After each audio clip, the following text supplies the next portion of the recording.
Bismillahirrahmanirrahim. Assalamualaikum warahmatullahi wabarakatuh. Waalaikumsalam. Apa khabar tuan-tuan, perempuan, muslimin, muslimat sekalian? Alhamdulillah.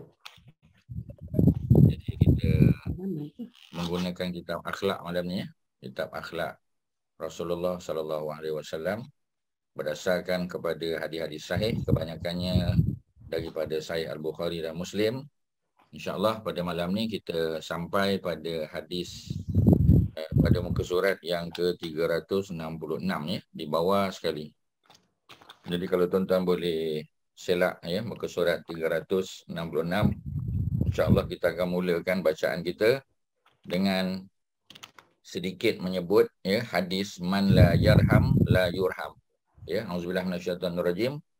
Man la yarham la yurham. Ni hadis yang biasa kita dengar ya. Cerita yang diriwayatkan oleh Abi Hurairah dan juga oleh Jarir bin Abdullah Al-Bajali. Ya, jadi Jarir bin Abdullah, Jarir ni beliau orang Badui. Ya. Jadi Jarir bin Abdullah Al-Bajali ini dikatakan beliau daripada Bajalah ya, dan juga daripada Abu Hurairah ya, orang Yaman, yang menyebut ya pada satu hari datang seorang Badui ya, yakni Al-Aqra' bin Habis ya, paragraf sebelum man la yarham la yurham tu ya. Jadi bila Badui ni datang, kebetulan pada masa itu salah seorang cucu Nabi yakni Al-Hasan ya, anak kepada Fatimah dan Sayyidina Ali, datang jumpa Nabi ya, dan Nabi pun angkat dia ya, Nabi dukung dia dan Nabi cium dia. Nabi kucup dia. Jadi pada ketika itu ya, Aqra' bin Habis dia macam hairan lah ya, sebab mungkin dalam budaya masyarakat dia tidak begitulah ya, treatment yang diberi ataupun yang dibuat oleh seorang bapa ya ataupun datuk kepada cucunya.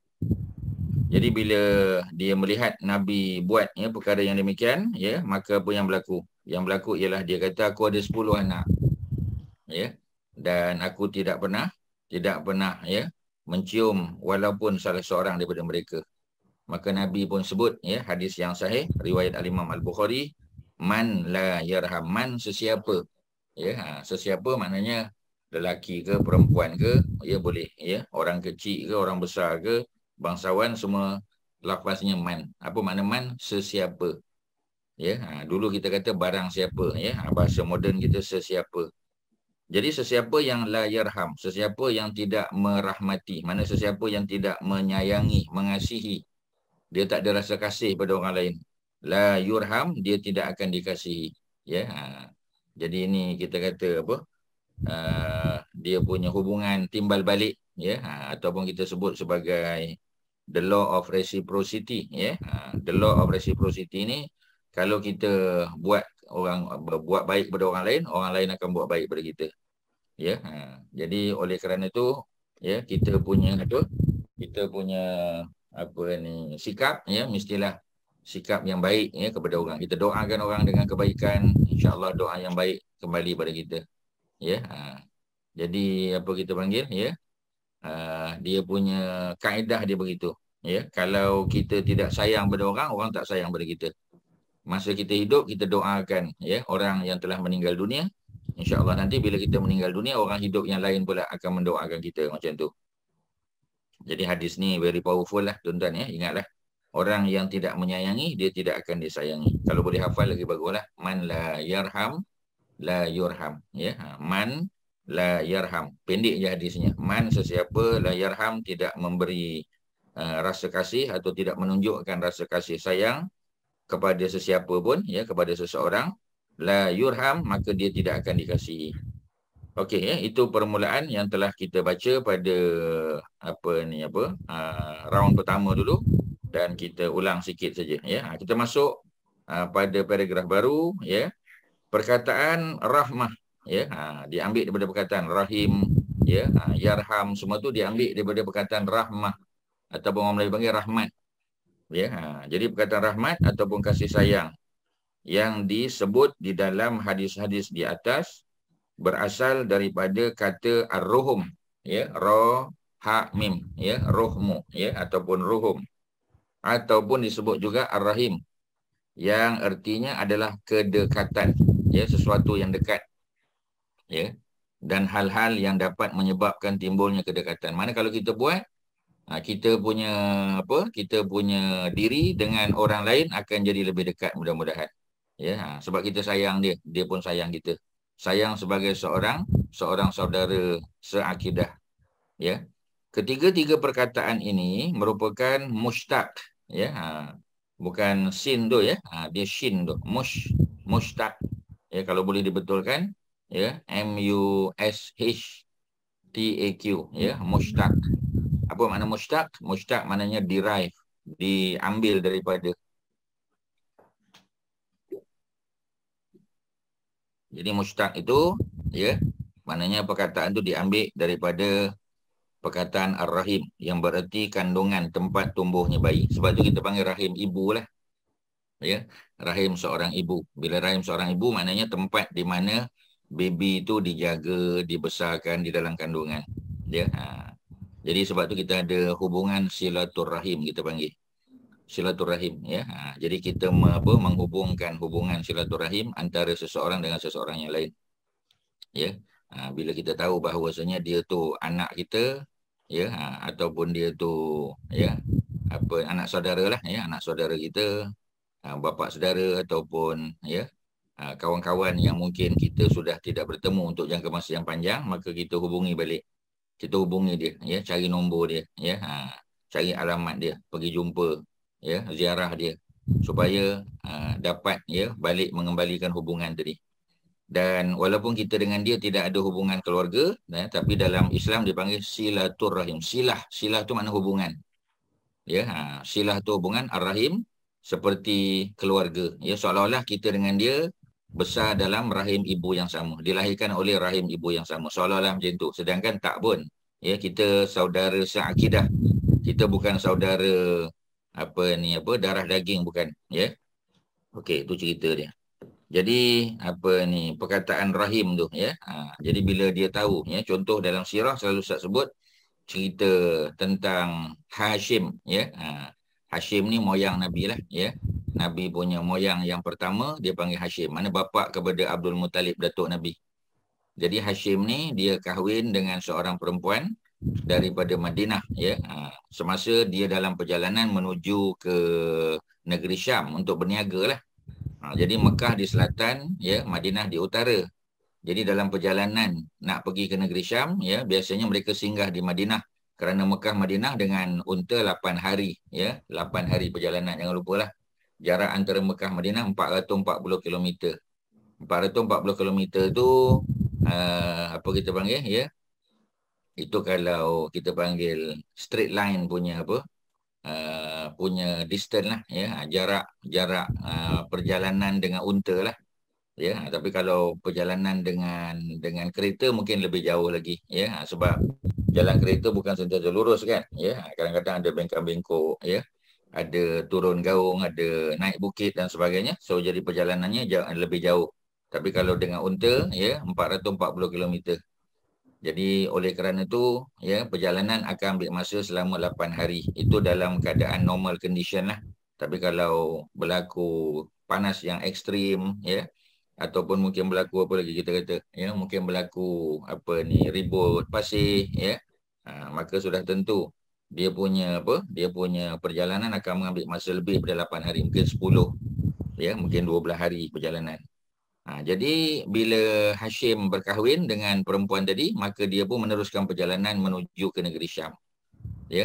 Allah takdirkan dia meninggal di negeri Syam, ya. Sebahagian kata dia meninggal di Palestin, ya. Palestin tu part of negeri Syam lah. Jadi dalam rombongan balik, ya, para kita panggil, ya, para peniaga daripada Mekah singgah di Madinah, ya, dan didapati Hashim sudah tak ada, meninggal dah, ya. Jadi jamaah itu pun baliklah ke Mekah, ya. Sampai di Mekah, oleh kerana Hashim telah meninggal, maka adiknya, ya, Al-Muttalib, nama adik dia Al-Muttalib. Jadi Hashim, ya, anak sulung, dia ada adik nama Al-Muttalib. Jadi Al-Muttalib lah yang jadi caretaker Mekah tu, sebab abang dia dah meninggal dan tak ada anak lelaki, ya. Jadi Al-Muttalib lah, ya, yang menjadi pengganti kepada abang dia. Jadi setelah beberapa tahun berlalu, ya, hampir 10 tahun berlalu, ya. Jadi Al-Muttalib dapat maklumat, ya, bahawasanya abang dia, yakni Hashim, ada berkahwin dengan seorang perempuan apa, ya, perempuan daripada Madinah.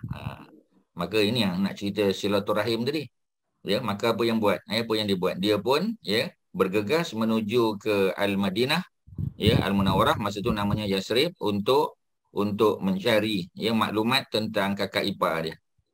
Dia cari jumpa dan dia dapati, ya, kakak ipar dia ada seorang anak. Anak tu adalah anak Hashim, abang dia. Maka untuk menyambung hubungan balik, ya, dia minta izin daripada kakak ipar dia untuk benarkan dia bawa balik Abdul Muttalib tadi, ya, bawa balik ke Mekah untuk dilatih, untuk di-groom sebagai pengganti kepada Hashim. Maknanya nak jadi governor Mekah lah. Ya, jadi itu bukti, ya, orang Mekah ni, orang Arab, ya, mereka sangat berusaha untuk menjaga silaturahim, ya.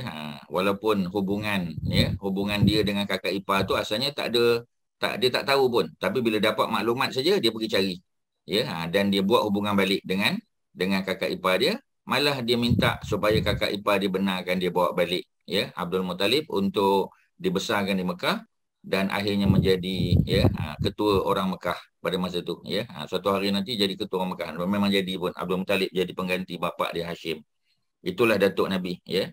Jadi itu contoh bagaimana hubungan yang sudah terlerai, ya, kemudian disambung semula, ya, dan akhirnya kita kata, ya, bersatulah keluarga Hashim dan Abdul dan Al-Muttalib tadi, ya. Walaupun Hashim dah meninggal, tapi anaknya meneruskan legasi bapaknya dan meneruskan apa kita panggil, ya, keluarga, ya, legasi keluarga Qusay bin Kilab ataupun Abdul Manaf.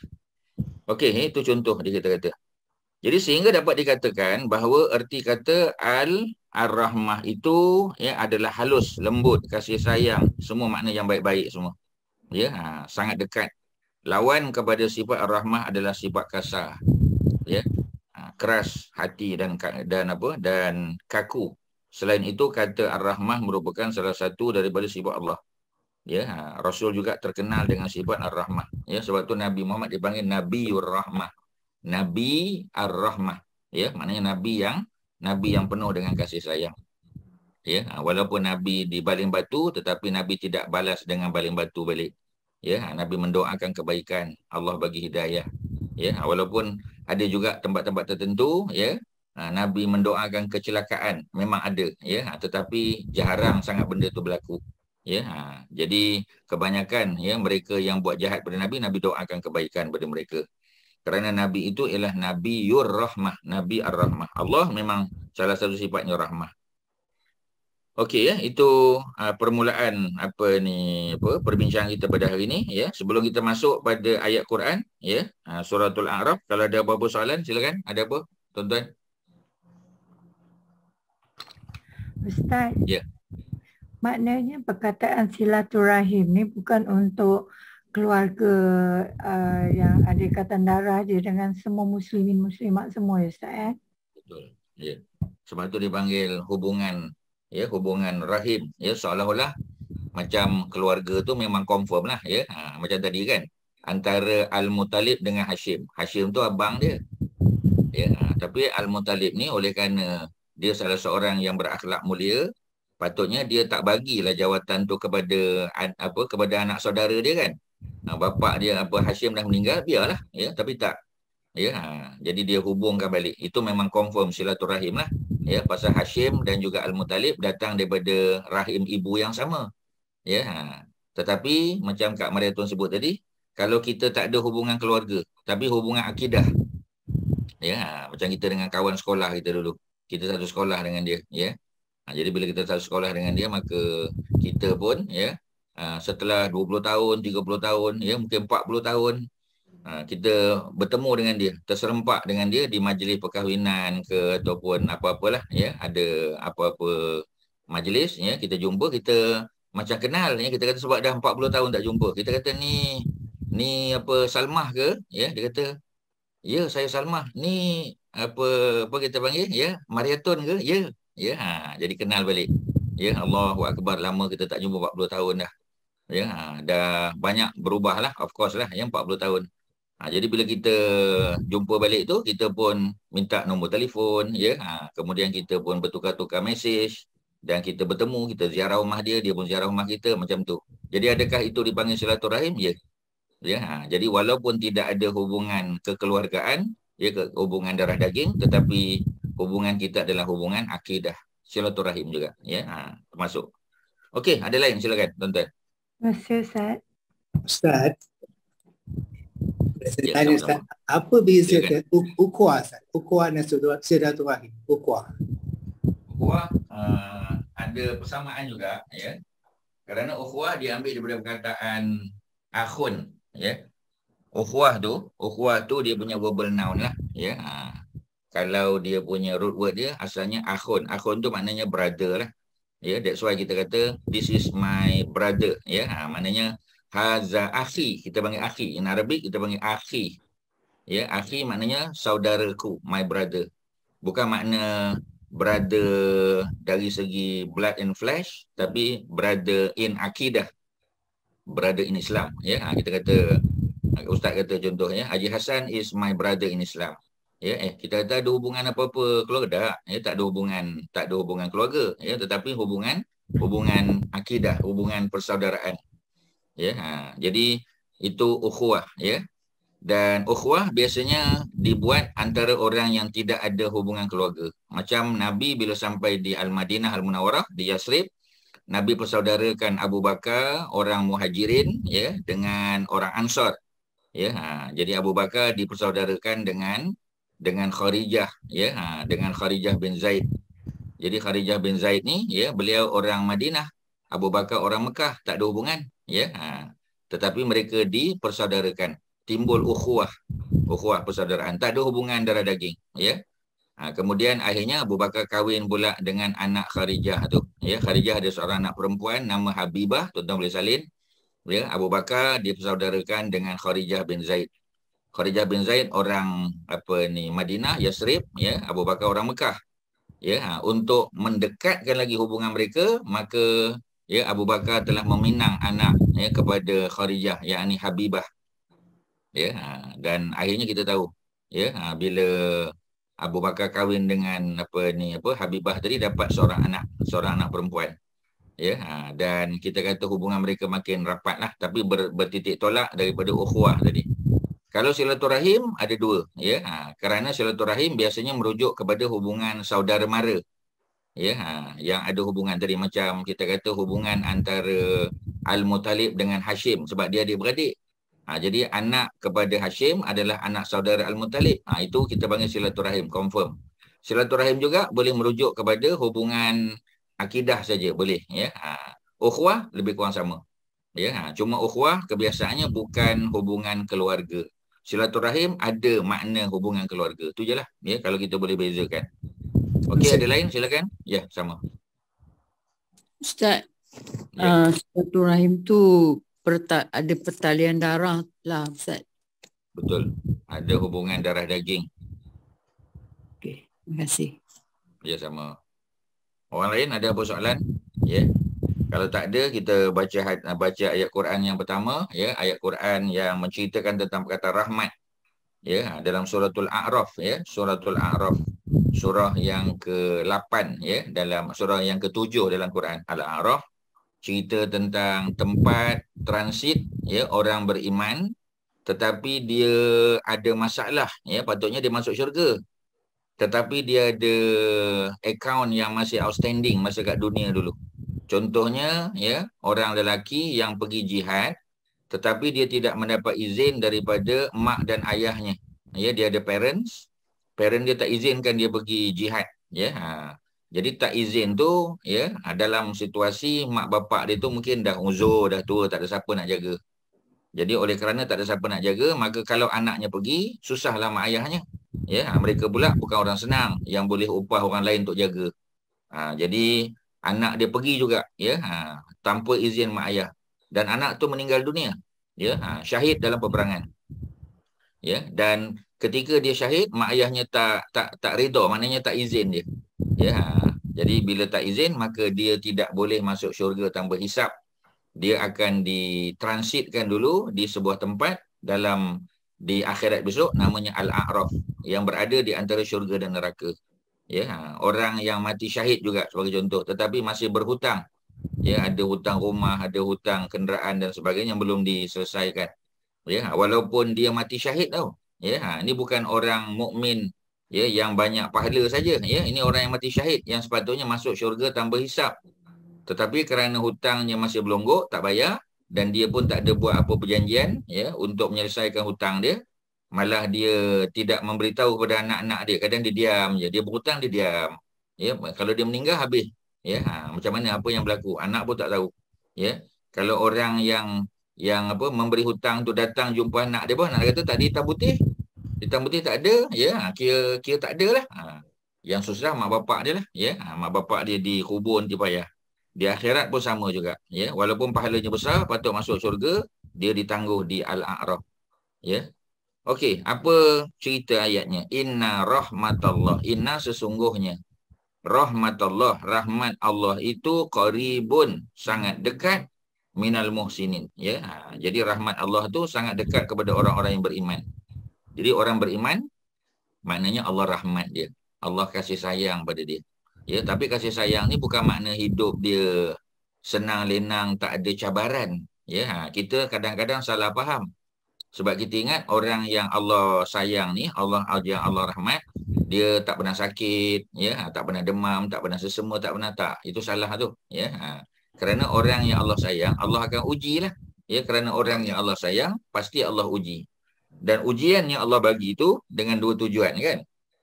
Bila Allah bagi sakit, apa tujuan pertama Allah bagi sakit? Apa, Hajar Zainab? Tujuan Allah bagi sakit tu untuk apa kepada orang beriman? Yang pertama, Untuk hapus dosa. Ya, untuk hapus dosa, ataupun istilah Kedua, hapus dosa dalam bahasa Arab kita panggil apa biasanya? Hapus dosa. Kafarah. Apa istilah? Kafarah. Kafarah dia panggil, ya. Bukan kafarah, ya. Double F. Kafarah. Kafarah. Apa makna kafarah? Penghapusan dosa. Ya, betul. Ya, itu jawapan pertama. Untuk apa dosa? Okey, sekarang kita cerita orang yang katalah, ya, orang tu memang tak ada dosa. Ya, dia dah bertaubat, ya. Dia dah istighfar, dia dah semua dia buatlah menyebabkan dosa-dosanya terhapus. Tapi Allah bagi dia sakit juga. Ya. Jadi tujuan penghapusan dosa dah selesai. Jadi kalau Allah bagi dia sakit juga, ya. Contoh macam rasul-rasul, nabi-nabi dan rasul, mereka tidak ada dosa, maksum. Ya, sudah tentu sakit nabi itu bukan untuk hapus dosa. Apa pula tujuan yang kedua bagi orang yang tidak berdosa, tuan-tuan? Kak Mariatun, ya? Ya. Bagi pahala lagi. Tingkatkan darjat. Tu jawapan dia, ya. Tingkatkan darjat. Memanglah, ya, boleh bagi pahala, betul, ya. Tapi yang lebih tepat ialah meningkatkan darjat dia. Ya, Allah nak upgrade dia punya level, ya. Sebab syurga tu kan ada banyak level. Ya, jadi dia upgrade syurga tu, ya. Kalau Nabi dan Rasul, of course Jannatul Firdaus lah, pastilah, kan. Ya, tetapi kedudukan dalam Jannatul Firdaus tu pun ada kedudukan lagi. Ya, ada level-level lagi kita kata, ya. Jadi oleh kerana itu, ya, untuk mereka yang sudah habis dosa, dinaikkan kedudukan darjat dia, ya. Dimustajabkan doa dia, ya, mudah-mudahan. Sebab tu orang sakit, kita kena ziarah orang sakit biasa, sebab orang sakit ni dia dalam keadaan diuji oleh Allah. Kalau dia sabar, ya, dan doanya mustajab, ya, mudah-mudahan. Ya, kita doakan dia dan dia doakan kita, mudah-mudahan, ya. Jadi orang yang muhsinin, ya, orang yang buat baik. Ya, perkataan muhsinin, muhsin, ya. Orang yang buat baik, daripada perkataan hasan lah. Ya, Haji Hasan kita, ya, hasan tu makna kebaikan. Muhsin, ya, orang yang buat baik. Muhsinin, plural, orang-orang yang berbuat baik. Jadi orang yang berbuat baik itu, rahmat Allah dekat dengan dia. Walaupun dia buat baik kepada binatang-binatang. Ya, kadang-kadang kucing tu bukan kucing kita pun, dia datang. Kucing liar. Dia datang, ya. Mungkin tuan dia dah tak ada ke atau macam mana, kan. Ya. Tuan dia pindah tempat lain, jadi kucing tu berkeliaran, tak ada siapa bagi makan. Ya, dia pun datang mengending-ending ke rumah kita. Ya, kita kata kita tak ada kucing. Ya, daripada mana datang kucing ni, kita pun bagi makan. Dan kucing tu, ya, dia jadi macam pengawal pula. Ya, selalu datang rumah kita. Ya, jadi maknanya bukan Bukan kita pelihara dia, tidak, tapi kita bagi dia makan. Ya, itu orang muhsin, orang yang buat baik. Dan sudah tentu rahmat Allah itu dekat dengan dia. Ya, mudah-mudahan pencuri pun tak masuk rumah dia. Ya, kerana binatang-binatang ni kita tahu. Ya, jadi bila kehadiran mereka ni sebenarnya mengundang rahmat Allah. Pasal kita jaga dia. Kita bagi dia makan, bagi dia minum, ya, mungkin kita mandikan dia. Kalau dia sakit mungkin kita bawa pergi doktor veterina, ya, dan seumpamanya. Jadi nak bagi tahu, ya, hujan lebat, ya, kita sediakan macam pondok kecil untuk dia, ya, rumah kucing dia. Tu semua termasuk perkara yang menjemput rahmat Allah Subhanahu Wa Taala. Ya, itu ayat yang pertama, ayat yang ke-50 56, ya, suratul A'raf. Ayat yang ke seterusnya, ya. Auzubillahi minasyaitonir rajim. Qala wa may yaqnut min rahmati rabbi, ya, rabbihi illa ad-dallun. Jadi ad-dallun siapa? Ad-dallun orang-orang yang sesat. Ya, orang-orang yang sesat. Qala, ya. Jadi apa dia, ya? Allah firman. Allah kata wa may yaqnut. Ya, daripada perkataan kunut. Ya, kita duk sebut selalu kunut. Ya, qanata, ya, itu qanata, kunut, tapi ini kunut dengan ta, lain makna dia. Kalau kunut biasa tu kunut subuh atau kunut sembahyang tarawih, ya, dalam solat witir itu qaf nun ta, kunut, ya, kunut, ya. Tapi kalau qaf nun ta maknanya lain, ya. Qaf nun ta maknanya putus asa. Kalau qaf nun ta yang kunut solat tu, ya, kunut dalam solat subuh sebagai contoh, ya, itu merujuk pada makna taat. Ya, golongan qanitin orang yang taat. Jadi kunut, ya, adalah bukti ataupun amalan bagi orang yang taat. Ya, sebab tu antara makna kunut ialah memanjangkan surah selepas Fatihah. Ya, jadi sebab tu kalau orang tanya kita, ya, kunut ada berapa? Kunut ada 2. Ya, orang Melayu bila kata kunut ada 2, dia mesti kata ada kunut panjang, ada kunut pendek. Bukan tu, ya, tuan-tuan. Kunut panjang, kunut pendek. Ya, kunut panjang, ya, dengan kunut pendek. Apa beza kunut panjang, kunut pendek? Ya, Kak Mai, apa beza kunut panjang dengan kunut pendek? Yang orang Melayu selalu sebutlah. Tuan-tuan, ya. Nazilah. Ini panjang kunut nazilah, ya. Yalah, betul lah, ya. Tapi yang dimaksudkan kunut panjang, kunut pendek itu, ya, sebenarnya kunut panjang tu merujuk pada surah yang kita baca. Surah yang kita baca, ya, selepas Fatihah. Maknanya kunut yang dilakukan sebelum rukuk. Kunut ada 2. Satu kunut selepas bangun daripada rukuk, masa i'tidal. Satu lagi adalah kunut yang dilakukan sebelum rukuk. Jadi ada 2. Ya, jadi kalau orang kata, macam mana pula kunut sebelum rukuk? Maknanya surah yang dibaca selepas Fatihah dipanjangkan, terutamanya pada solat malam. Ya, sebab tu orang yang membaca surah yang panjang, sebab tu Nabi baca surah panjang waktu tahajud. Ya, kalau tak hafal, buka Quran boleh, tak ada masalah. Pasang lampu, buka Quran. Ya, ada stand, belilah, ya. Seperti mana contoh di rumah Hajah Masyitah kita kan. Ya, ada Quran. Ada Quran stand tu, ada Quran besar tu kan. Ya, jadi kalau imam lupa ayat, ya, boleh tengok, ya, boleh jeling ke muka surat tadi. Jadi maknanya nak bagi tahu bahawasanya, ya, ada kunut yang dilakukan sebelum rukuk, ya, dan ia merujuk kepada surah yang dipanjangkan, ya. Kemudian kunut yang biasa, ya, kunut yang lebih pendek, ya, walaupun kunut nazilah ni kadang-kadang panjang juga, ya, macam di Mekah tu kita kata. Ya, Dr. Abdul Rahman Sudais contoh, ya, baca kunut panjang. Ya, Syekh apa kita panggil, ya, masyayikh ataupun imam-imam di Masjid Haram Mekah ataupun Masjid Nabawi, malah di Palestin contoh.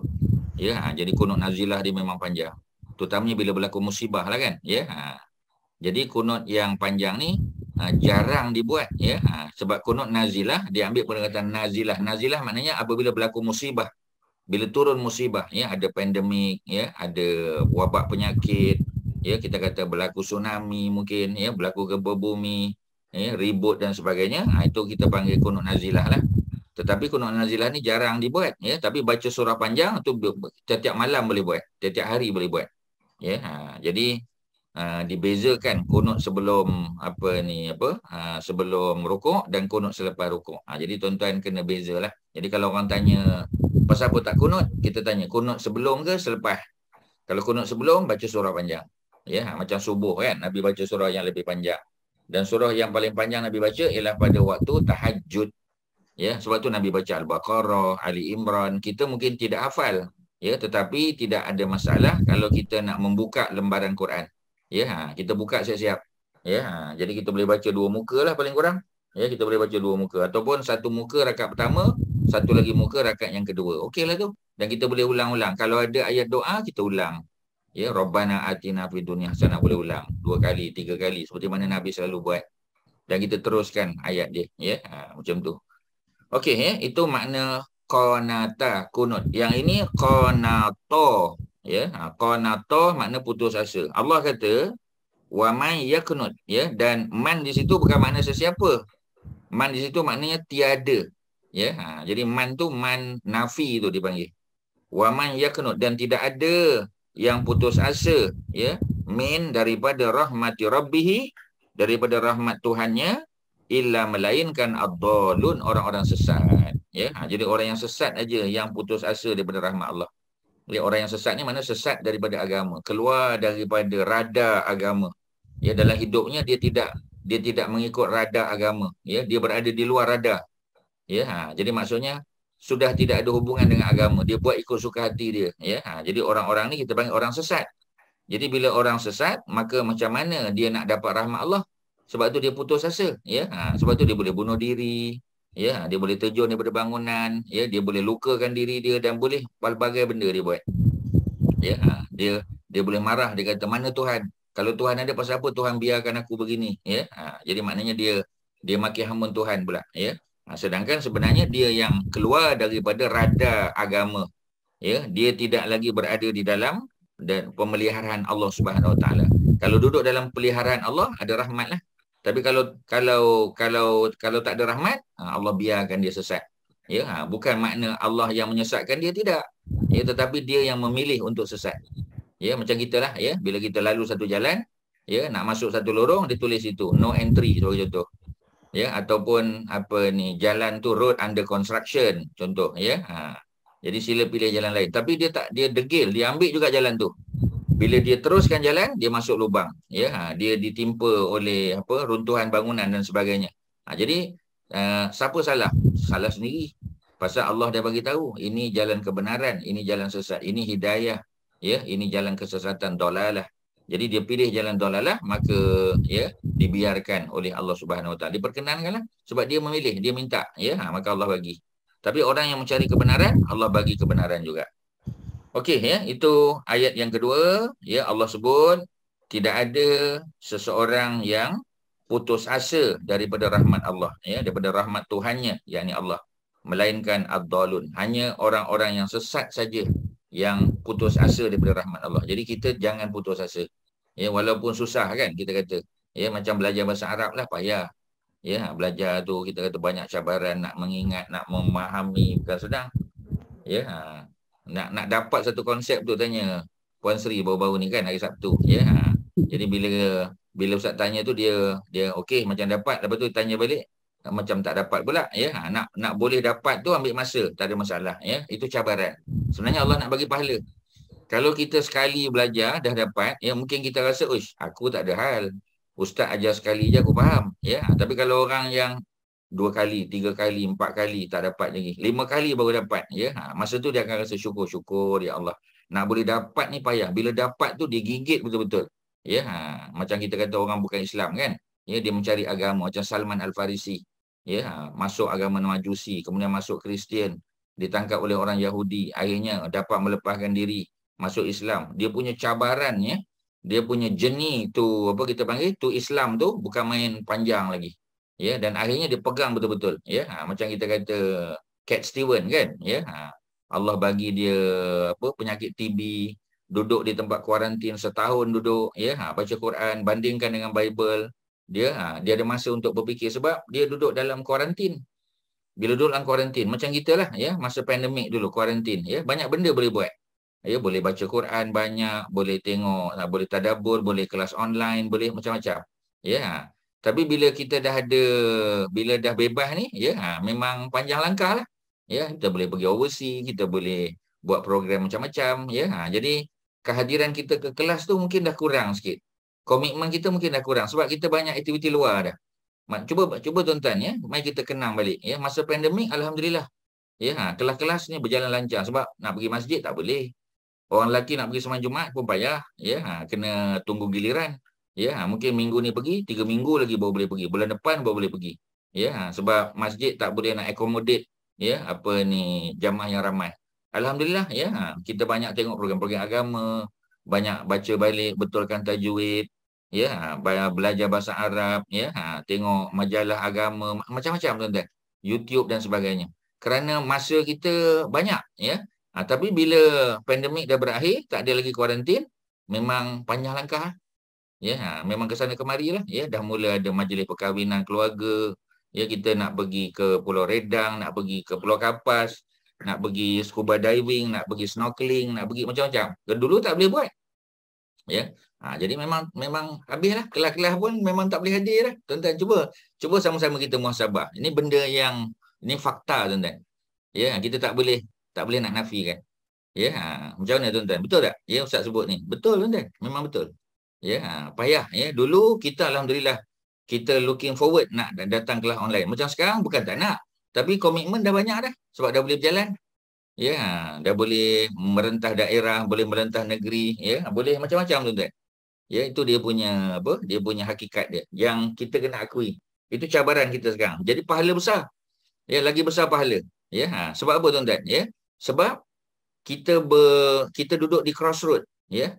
Nak pergi majlis tu kan, kalau pergi majlis kan dah tertinggal kelas pula. Ya, tapi tak pergi kan apa pula saudara kata. Nampak tuan-tuan? Ya, tu cabaran dia. Ya, alhamdulillah kita ada rakaman, Haji Nazri tolong rakam. Ya, tuan-tuan boleh dengar balik, tengok balik, ya, buku surat mana, ya, baca balik, tak apalah, ya. Tapi macam tadilah, ya, kita boleh pastikan tak kita dengar balik. Rakaman Haji Nazri memang buat without fail. Ya, itu kita kena bagi kredit lah pada Haji Nazri kan. Ya, dan juga apa ni organizer kuliah-kuliah yang lain lah, ya. Tetapi macam tadilah, ya. Kita committed tak nak buat benda-benda tu tuan-tuan. Ya. Jadi macam itulah, ya. Jadi apa soalan Kak Mariatun tu, pilihan yang tepat apa, ya? Pilihan yang tepat. Tak faham apa Kak Mariatun, apa maksudnya? Kak Macam Mariatun, Ustaz ya. cakap tadilah, kalau we are at a crossroad like that to choose between class and invitation ke, so macam mana nak pilih Ustaz? Memang kalau invitation benda yang wajib macam kenduri kendara memang kena hadir lah, ya. Sebab anak kita kahwin dulu, kawan-kawan tu datang kan. Jadi anak-anak kawan pula kahwin takkan kita tak datang. Ya, kemudian ziarah orang sakit untuk kematian tu memang benda-benda yang tak boleh tidak kita kena hadir lah kan. Ya, tapi kalau gathering-gathering yang kadang-kadang yang ringan-ringan lah, ya. Apa ni majlis hari jadi ke apa tu optional lah tuan-tuan. Ya, kita tiap-tiap tahun kan kawan kita umur pun dah 85, ya, dah 86 kita kata, ya. Bukan tak boleh celebrate, boleh. Tapi benda-benda tu dah jadi ringan. Dia tak ada weightage lagi lah, ya. Boleh kita hadir untuk jumpa kawan-kawan, ya, tapi dia tak wajib macam hadir majlis perkahwinan, ya, hadir ziarah orang sakit dan sebagainya. Dia punya tanggungjawab tu dia tak sama tuan-tuan, ya. Tak sama lah, ya, macam kelas-kelas juga kan. Jadi kelas-kelas yang utama tu kelas-kelas apa kita kata, kelas memahami Al-Quran lah, memahami Al-Quran contoh, kelas memahami hadis, ya, kelas memahami sirah contoh, ya. Tu benda-benda yang weightage dia tinggi tuan-tuan, ya, sebab itulah sumber memahami agama, ya. Sebab Quran, ya, dia datang dalam bentuk prinsip-prinsip, ya. Hadis-hadis Nabi pun kadang-kadang ada prinsip dan ada pendetailan, tetapi yang paling detail adalah sirah lah tuan-tuan. Sirah Nabi, sirah Abu Bakar, Umar tu yang paling detail. Jadi kadang-kadang kita nak faham macam tadi kan, hadis tadi Ustaz sebut. Muka surat 366. Man la yarham la yurham. Orang yang tidak menyayangi maka dia tidak akan disayangi. Kalau kita baca hadis ni saja mungkin kita faham tapi tak faham sungguh.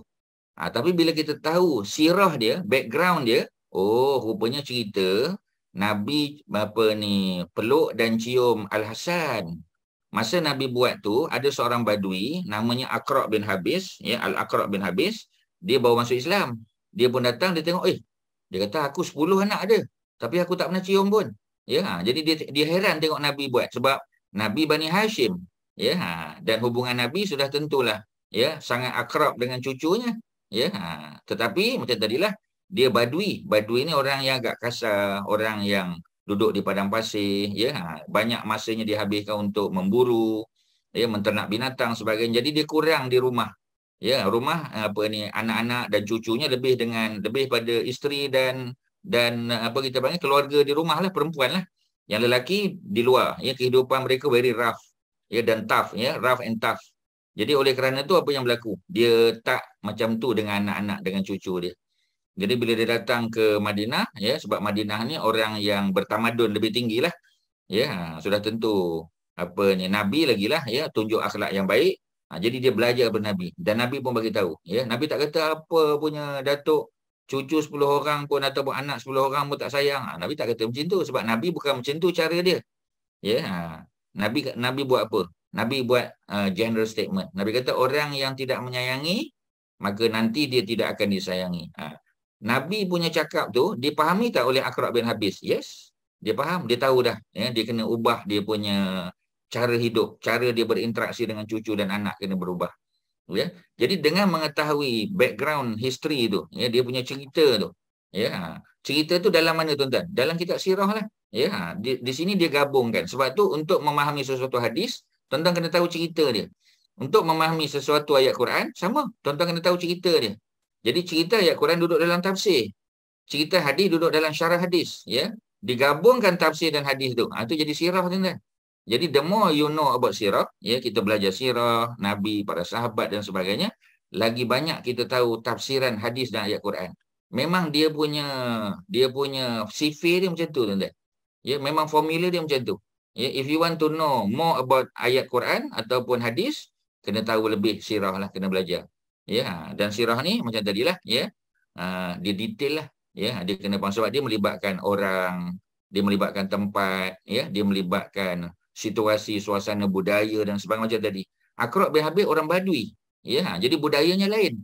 Bila dia datang di Madinah, ya, orang Madinah, especially orang Arab Quraisy, ya, apa ni, Bani Hashim, macam Nabi hubungan keluarganya rapat, ya, dan Nabi itu adalah role model yang diikuti oleh para sahabat. Jadi bila Aqra' bin Habis tengok Nabi, oh, macam ni ke? Baru dia tahu. Ya, dan Nabi tunjuk. Dan of course, yang Nabi tunjuk tu bukan sekadar budaya masyarakat Mekah Bani Hashim, tetapi itu adalah budaya agama. Itu adalah budaya Islam. Pasal Nabi seorang Nabi. Ya, macam tu kita dengan cucu macam itulah. Sebab tu Nabi boleh jadi kuda, ya. Jadi Al-Hasan naik atas badan Nabi, ya. Jadi Nabi cium dia, Nabi macam-macam, ya. Kerana apa? Kerana itulah, ya, itulah cara manusia berinteraksi dengan manusia yang lain. Ya, dan Aqra' bin Habis belajar benda itu daripada Nabi ketika mana dia sampai di Madinah. Ya, itu yang seperti mana riwayat Abu Hurairah. Kalau kita tak tahu ceritanya, tuan-tuan, kita akan umum sajalah, ya. Siapa yang tidak sayang orang, maka dia tidak disayangi. Kita tak nampak bahawasanya yang dibuat oleh Nabi itu, ya, apa ni praktik yang Nabi buat tu ialah Nabi peluk, Nabi cium, Nabi dukung, ya. Jadi sayang kita tak ada sampai peringkat begitu kan, ya. Mungkin kita tak macam tu dengan cucu kita, dengan anak kita. Kita sayang, tapi orang Melayu kadang-kadang dia tak pandai menunjukkan sayang. Ya, macam mak ayah kita kan, ya, dia tak cakap, ya. Mak ayah kita jumpa kita, ya, kemudian kata apa kita panggil, ya, apa ni, mat, ya, abah sayang kau. Ya, apa ni, Fatimah, ya, mak sayang. Jarang orang Melayu dia tak ekspres dari segi cakap, tapi dia segi perbuatan, ya. Macam anak kan.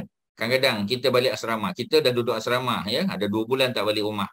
Bila kita balik, ya, kita seronok ni, turun daripada bas kan, seronok nak jumpa dengan mak ayah kita. Mak kita buat tak tahu je. Ya, mak kita Assalamualaikum mak, Waalaikumsalam. Ya, kalau Mak Salih mungkin peluk anak lah apa semua, ya, kita kata. Tapi orang Melayu balik, oh dah balik, okey balik, mak dah masak dah, makanlah, masuklah rumah. Tak ada sambutan pun, tuan-tuan. Ya, tapi sebenarnya mak kita sayang kita. Cuma dia tak cakap dan dia tak tunjuk. Ya, betul tak, tuan-tuan? Betul, tuan-tuan. Ya. Bukti dia sayang apa? Dia masakkan lauk yang paling kita suka, tuan-tuan. Ya, kita suka apa kita panggil? Ya, apa ni, masak apa? Masak asam pedas tetel macam tu. Ya, kita minat, kita suka. Ya, ataupun ikan pari. Dia dah buat dah, tuan-tuan. Dia tahu kita nak balik. Ya, dan dia seronok nak jumpa kita, tapi dia tak tunjuk. Ya, dia beza dengan budaya orang putih. Ya, orang putih punya budaya lain. Ya, dia peluk, dia sayang, dia apa semua sebagainya kan. Ya, kita tak macam tu. Rupanya bila kita tengok dalam hadis Nabi, Rasulullah buat macam tu, tuan-tuan. Rasulullah peluk, Rasulullah cium, ya. Tuan-tuan, ya, tengok Nabi bertemu dengan Fatimah macam mana, tuan-tuan? Ya, Nabi dengan Fatimah. Ya, bila Nabi bertemu dengan Fatimah, siapa cium tangan siapa? Fatimah cium tangan Nabi ke Nabi cium tangan Fatimah? Datin Lin, ya. Ketika Fatimah jumpa dengan Nabi cium tangan Fatimah ke Fatimah cium tangan Nabi? Nabi cium tangan Fatimah. Pasal apa Fatimah tak cium tangan? Kalau kita orang Melayu kan, anak cium tangan bapak kan? Ya. Betul tak? Ya. Jadi maknanya tuan-tuan, bila kita tak baca dalam hadis, kita tak tengok syarah dia, tak tengok interpretasi dalam sirah, kita tak tahu, tuan-tuan. Kita dok ingat, ya, anak saja cium tangan bapak. Nabi biasa cium tangan Fatimah. Ya, macam tu, ya. Jadi maknanya kita tahu, ya, saling kita panggil saling menyayangi. Ya, Fatimah dengan ayahnya. Ya, Fatimah tak panggil wahai bapak, Fatimah panggil wahai ayahanda yang ku sayangi. Fatimah tak kata ya abi, Fatimah kata ya abati. Oh tu, ya. Kita kata sebutan yang paling lembut. Seperti mana kita panggil, ya, seperti mana Nabi Yusuf panggil bapak dia ya abati. Ya, Nabi Yusuf cakap dengan bapak dia Nabi Yaqub kan. Dan Nabi Yaqub balas pada anak dia Nabi Yusuf. Ya, dia tak kata ya beni, dia kata ya bunayya. Wahai anak yang aku sayang. Ya, Luqmanul Hakim cakap dengan anak dia macam tu. Even Nabi Nuh, ya, bercakap dengan anak yang degil, tetap juga ya bunayya. Ya, wahai anak yang aku sayang. Ya, irkab ma'ana, mari naik atas kapal. Ya, mari naik atas kapal. Ya, jangan kamu berada bersama dengan orang-orang zalim, orang-orang kafir.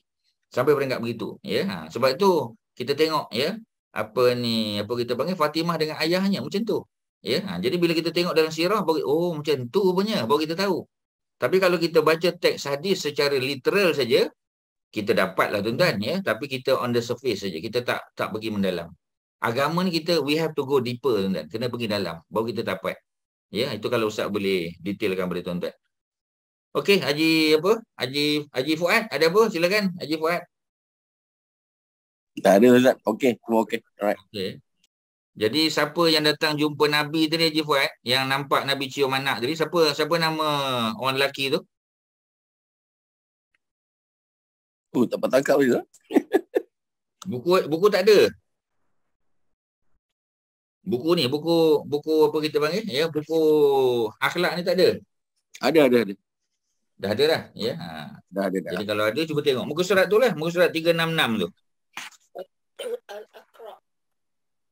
Ya. Paragraf yang tengah-tengah tu, ya. Al-Aqra' bin Habis. Ya, Al-Aqra' bin Habis. Ya. Jadi tuan-tuan, bila tuan-tuan tengok dia punya nama family, At-Tamimi. Tamimi. Kalau Tamimi itu Badui, tuan-tuan. Bani Tamim Badui. Ya, orang selalu salah. Orang kata Abu Bakar Bani Tamim. Abu Bakar bukan Bani Tamim. Abu Bakar Bani Taim. Dia dekat-dekat. T-A-I-M. Taim. Ya, yang ini Tamim. Kalau Tamim Badui, duduk di padang pasir. Bani Taim duduk Mekah. Ya, sebab tu Abu Bakar duduk Mekah. Ya, Abu Bakar, ya, dia Quraisy, cuma dia bukan Bani Hashim lah, ya, dia Bani Taim. Tapi dia punya dia punya kedudukan, ya, tinggi juga, ya. Walaupun tak boleh lawan Bani Hashim paling tinggi lah. Jadi Bani Tamim tu, ya, ataupun At-Tamimi tu menunjukkan dia orang Badui yang budayanya beza dengan budaya orang bandar. Ya, jadi oleh kerana tu dia tak biasa dengan cucu dia macam tu, dengan anak dia. Bila dia tengok Nabi dengan cucu, ya, maka dia tahu bahawasanya macam ni cara kita treat cucu kita. Kita layan dia macam mana, ya. Tapi jangan terlampau, ya, berlebih-lebihan sangat sampai, ya, naik ke kepala tu apa kita panggil, jangan sampai macam itulah, ya.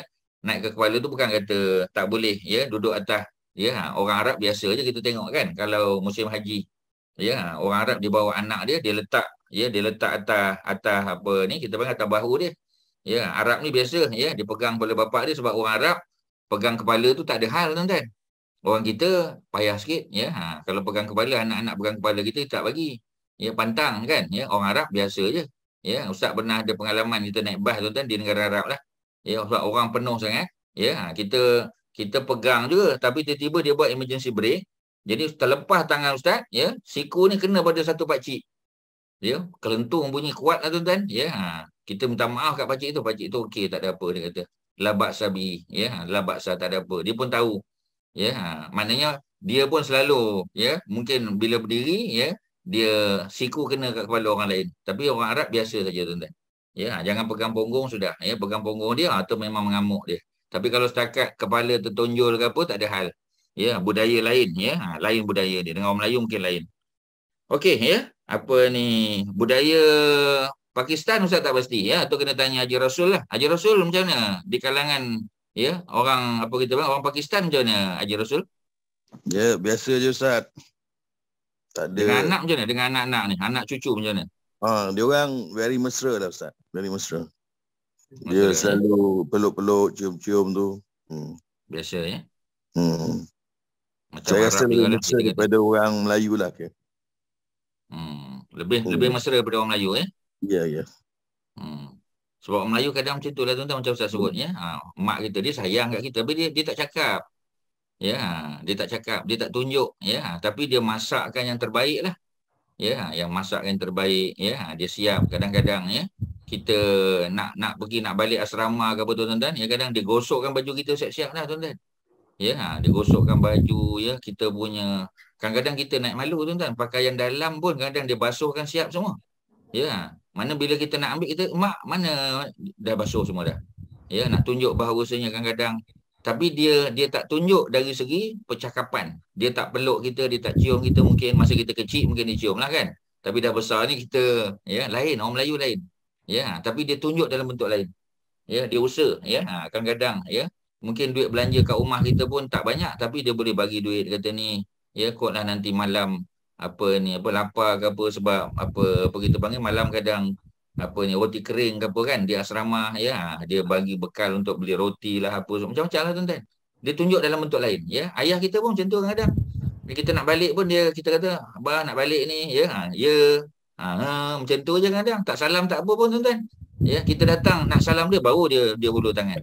Ya, dia tak hantar kat pintu pun, tak ada hantar. Ya, kadang-kadang dia suruh orang lain tolong hantar ke apa semua sebagainya. Ya, kita tengok dia pun tak ada buat apa pun. Tapi pasal apa tak hantar? Ya, ada setengah bapak macam tu. Ya, tapi kalau bapak ustaz tak lah, ayah ustaz memang hantar lah. Dia akan hantar sampai ke asrama lah. Ya, dia memang macam tu. Ya, tapi maknanya bukan semua ayah macam tu. Ustaz rasa tuan-tuan dan perempuan pun ada pengalaman yang, ya, lebih kurang macam tu. Okey, ya, itu ayat yang kedua, cerita tentang golongan yang putus asa daripada rahmat Allah. Orang yang putus asa daripada rahmat Allah hanyalah orang sesat, ad-dhalun. Ya. Okey, nombor 3, tuan-tuan, seterusnya. Ya, muka surat yang sama, 367.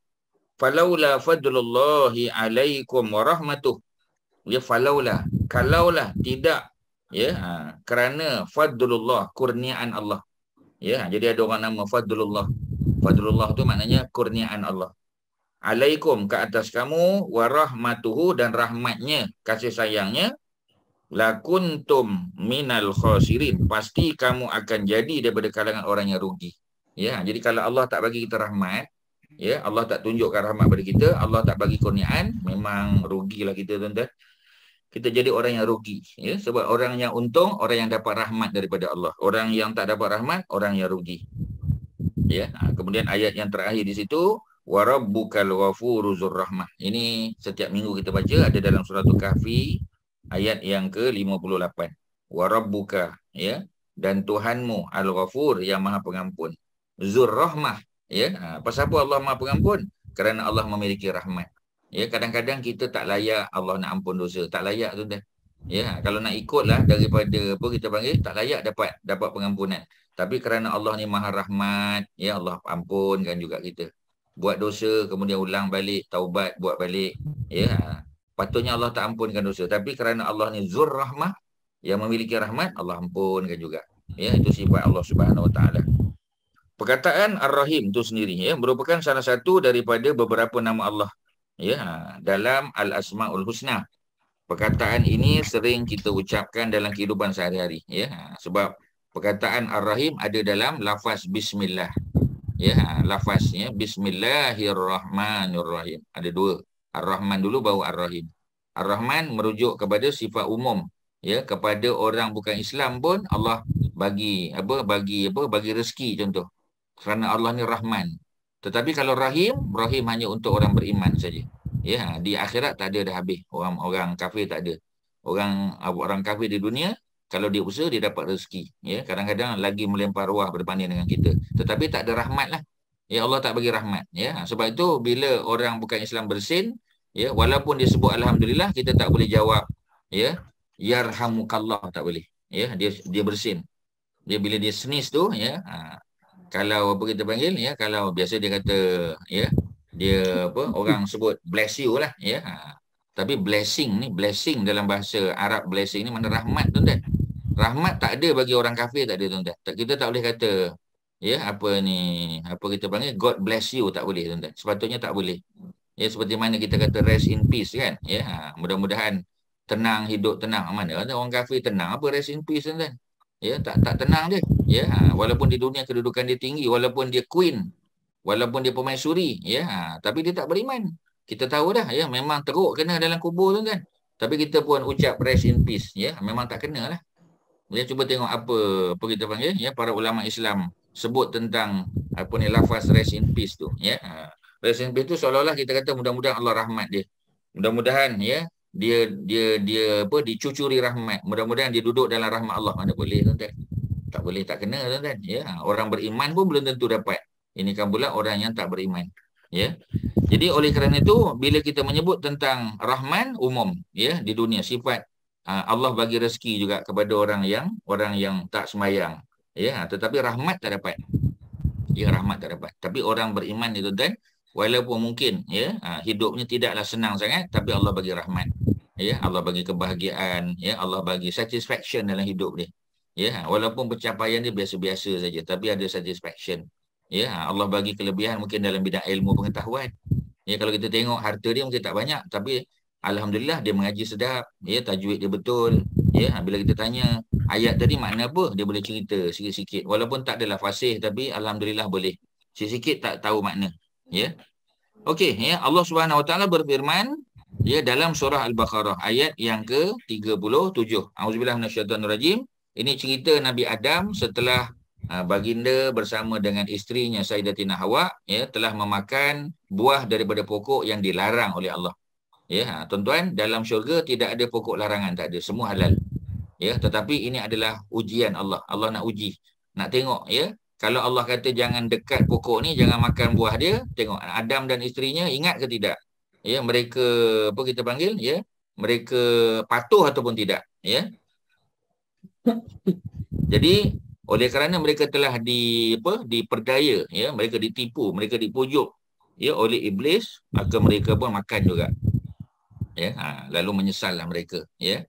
Kemudian Allah ajar fatalaqa Adam, ya, min rabbihi kalimatin.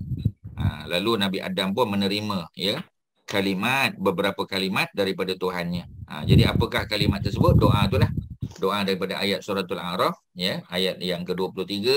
Apa doanya? Rabbana zalamna anfusana wa illam taghfir lana. Tuan-tuan boleh tengok, kalau tak hafal, tuan-tuan boleh tengok aja surah yang ke-7 suratul A'raf ayat yang ke-23, ya. Ada doa tadi. Doa, wahai Tuhan kami telah menzalimi diri kami. Jika Engkau tidak mengampunkan kami dan tidak merahmati kami, bimbang takut kami akan termasuk dalam golongan orang yang rugi. Ya, ayat yang ke-23 kan suratul A'raf.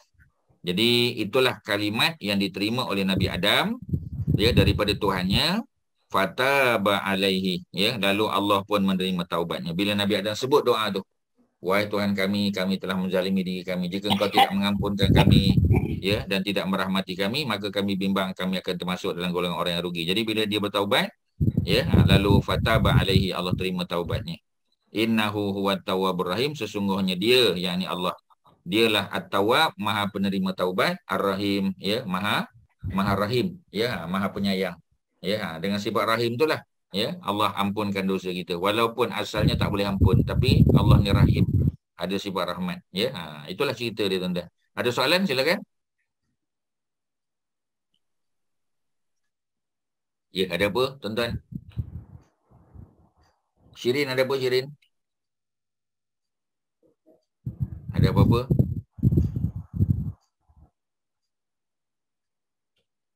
Kak Mas, ada apa, Kak Mas? Tuan-tuan, ya, ada apa? Tak ada, Ustaz. Tak ada, ya. Jadi ayat seterusnya wa ma kana Allahu liyudhi'a imanakum. Semua ayatnya tuan-tuan ya. Dan tidaklah Allah Subhanahu Wa Taala ya wa ma kana, ma di situ makna nafi. Dan tidaklah Allah Subhanahu Wa Taala liyudhi'a ya, Allah tidak mempersia-siakan. Ya, Allah tidak mensia-siakan atau mempersiakan imanakum, iman kamu. Allah tak persiakan ya, iman umat manusia ni. Innallaha binnas. Inna sesungguhnya Allah binnas, Allah terhadap ya manusia, la raufun rahim. Allah ini rauf ya, Allah ni maha apa kita panggil? Maha apa istilah dia ya, maha rauf ya. Rauf ni umum lah, pengasih juga. Rahim penyayang ya. Rahim tu lebih lebih khusus ya, untuk orang yang layak diampunkan dosa oleh Allah Subhanahu Wa Taala. Ya, rauf ni Allah pengasih lah ya, rauf ya. Allah memang rauf lah. Salah satu daripada ya, apa kita panggil dua sifat lah, rauf dan rahim ni dua-dua adalah di antara apa kita panggil sifat-sifat al-asmaul husna Allah Subhanahu Wa Taala. Ya, itu dalam suratul Baqarah ya. Ini semua ayat-ayat yang berkait dengan sifat rahim Allah. Ya, kadang-kadang disebut Zur Rahmah, kadang-kadang disebut Ar-Rahman, kadang-kadang disebut Ar-Rahim ya. Semua tu daripada root word yang samalah. Selain itu Allah juga berfirman dalam surah Al-Maidah ya, surah yang kelima, surah hidangan, ayat yang ke-98 ya, i'lamu annallaha syadidul iqab. Ketahuilah, i'lamu, ketahuilah ya, annallah, bahawasanya Allah syadid ya al-iqab. Iqab tu adalah hukuman. Jadi Allah tu syadidul iqab ya. Allah itu maha syadid ya. Jadi Allah ni maha apa ya?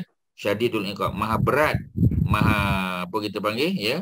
Siksa Allah, hukuman Allah tu berat, syadid ya. Wa annallah, dan bahawasanya Allah itu ghafur, maha pengampun, rahim, sama juga ya. Disebut ghafur dulu baru rahim, kerana sifat Allah mengampunkan. Tapi kalau orang tu tidak diampunkan, maka sifat rahim akan menyebabkan dia diampunkan juga ya. Jadi kedudukan rahim tu biasanya berada di belakang ya. At-Tawwab Ar-Rahim ya, ayat yang atas tadi.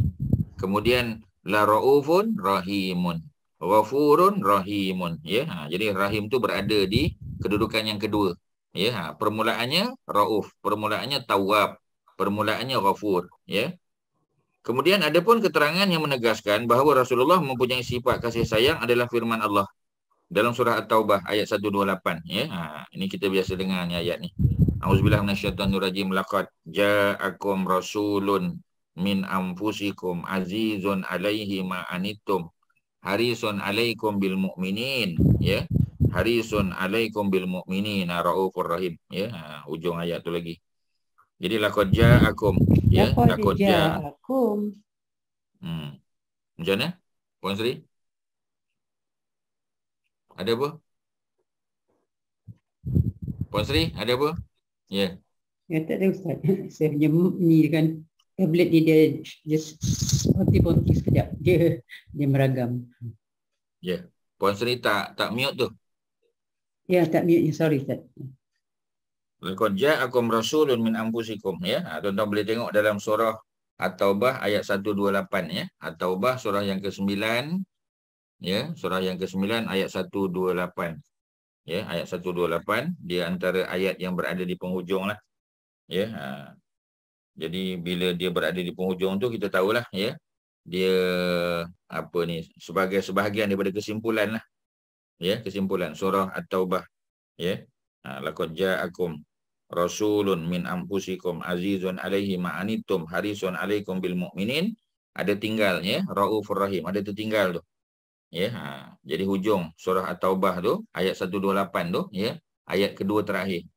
Jadi selepas alaikum bil mu'minin tu ada perkataan raufur rahim. Ada sama macam raufur rahim ya.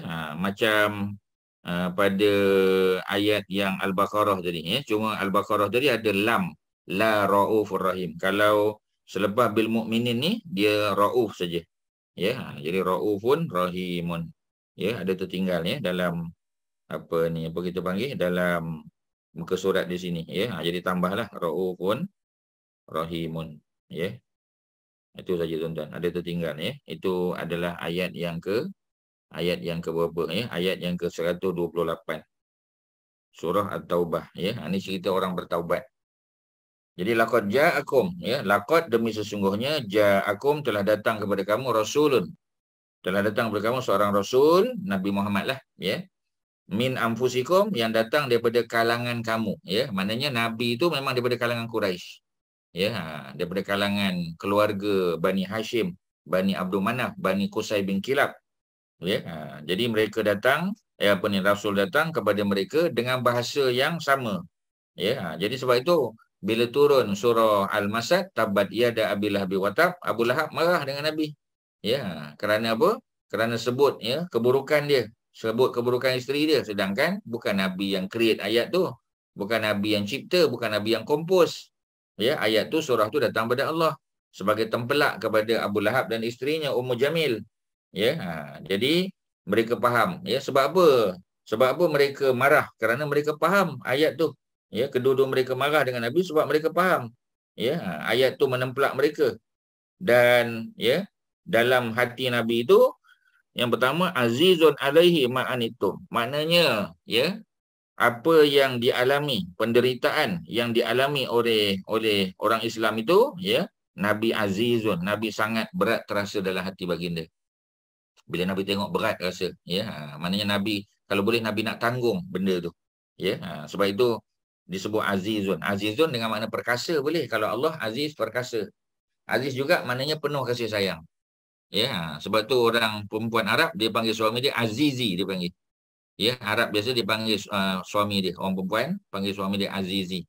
Ya, Azizi tu maknanya apa kita panggil, bukan yang gagah perkasa, bukan. Sebab itu sifat Allah. Ya, Aziz itu maknanya my dear lah. Ya, my dear husband. Ya, my lovely husband. Ya, Aziz. Aziz itu maknanya yang disayangi. Ya, my dear brother. Ya, kalau kita tulis surat pada kawan kita, ya, ila azizi, kepada kehadapan saudaraku yang dikasihi, ya, fulan bin fulan. Jadi Arab akan tulis azizi. Jadi kalau sifat Allah yang maha perkasa, maha gagah. Tapi kalau kepada manusia yang dia lah, my dear tadi. Ya, tu istilah dia. Jadi Nabi ini dalam hatinya sangat terasa, sangat berat terasa. Berat dalam hati Nabi ini melihat penderitaan orang Islam yang di Mekah, ya, yang ditindas, yang ditangkap, yang dibunuh, yang dicederakan, ya, Sumayyah, kita bayangkan. Ya, Ammar bin Yasir, bapaknya Yasir dibunuh juga. Ya, Sauban dibakar, ya, kita panggil disalai, ya. Kemudian Bilal bin Rabah, ya. Jadi para sahabat menderita, ya, kerana siksaan, dan sudah tentu Nabi sangat merasa berat, ya, akan siksaan yang dialami, penderitaan yang dialami oleh mereka, dan Nabi harisun sangat ingin, ya, Nabi sangat ingin, ya, sangat menginginkan alaikum atas kamu bil mukminin, ya, dan apa lagi, ya, belas kasihan Nabi ini, Rauf Rahim, ya, jadi amat belas kasihan lagi penyayang terhadap orang-orang mukmin. Jadi Rauf dan Rahim ni juga boleh dinisbahkan kepada Nabi SAW, boleh, bukan kepada Allah Subhanahu Wa Taala saja. Of course, ya, dia punya level tak samalah, mana nak lawan kan Allah Subhanahu Wa Taala, tapi boleh, tuan-tuan, ya, tu cerita dia. Okey, ya. Kemudian apa lagi di situ, ya, wa ma arsalnaka illa rahmatan lil alamin. Ini biasa kita jumpa, ya. Pengutusan Nabi sebagai seorang rasul itu sebagai rahmat bagi seluruh alam, ya. Rahmat, ya. Jadi rahmat tu maknanya kasih sayang Nabi, ya, kepada semua, ya, termasuk orang munafik. Sebab tu orang munafik tidak dibunuh. Orang munafik tak dibunuh, ya. Abdullah bin Ubay, ya, memperlihatkan penentangan dia kepada Nabi, ya, mengutuk Nabi, menghina, mengata macam-macam di belakang Nabi. Walaupun di depan Nabi dia menafikan, ya, tetapi dia buat macam-macam fitnah, ya, termasuklah fitnah kepada Aisyah. Ya, dikatakan Aisyah tu ada hubungan sulit dengan seorang sahabat Nabi, Safwan bin Mu'attal.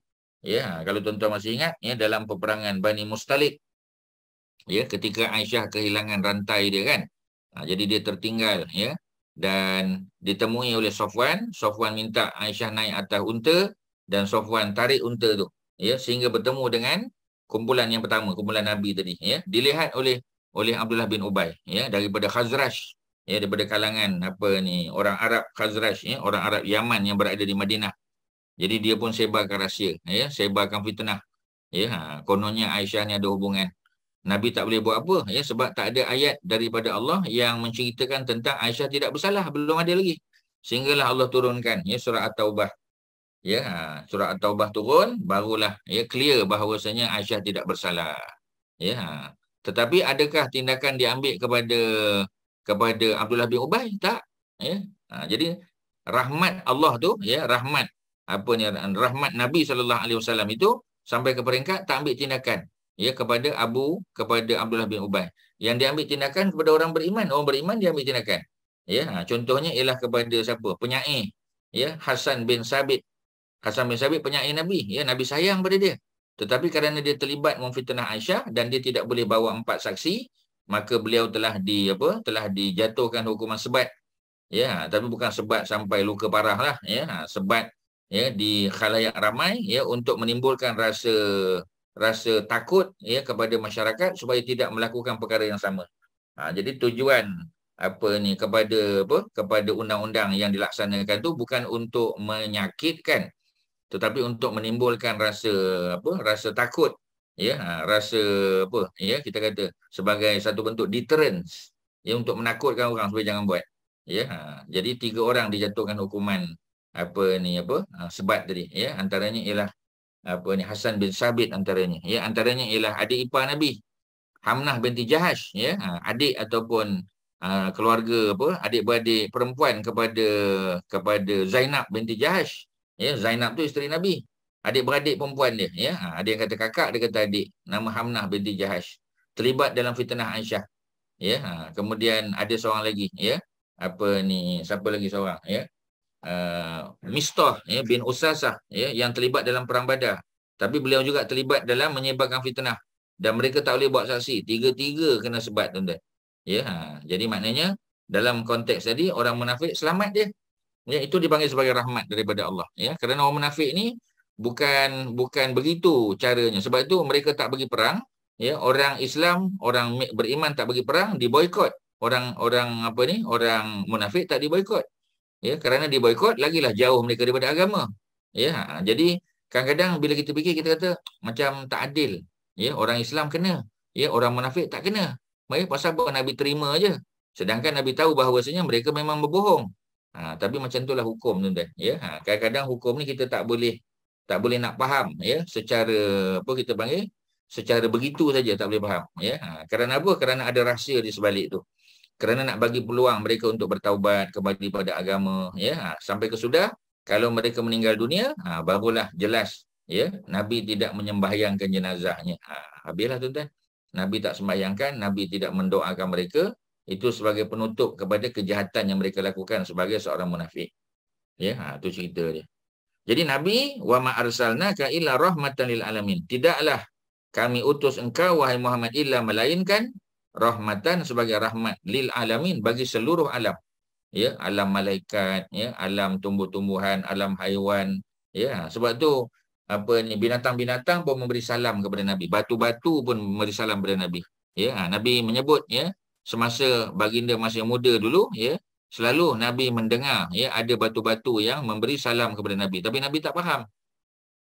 Kerana Nabi tak tahu bahawasanya baginda akan dipilih sebagai Rasul. Nabi tak tahu, tuan-tuan.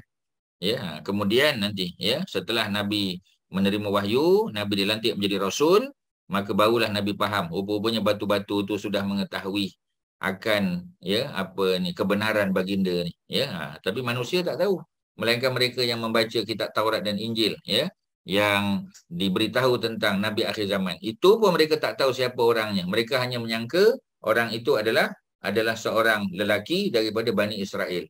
Mereka tidak pernah menjangka bahawasanya lelaki itu adalah daripada kalangan bangsa Arab. Tak pernah. Sebab itu sebagian besar mereka menolak kerasulan Nabi. Kerana baginda bukan datang daripada Bani Israel. Cuba tuan-tuan bayang. Semua Nabi terakhir itu adalah daripada kalangan Bani Israel. Daripada nombor 14, Nabi Syuaib, 25 Rasul. 25 Rasul. Daripada nombor 14. Tuan-tuan tengok. Berturut-turut. Nombor 14, Nabi Syuaib.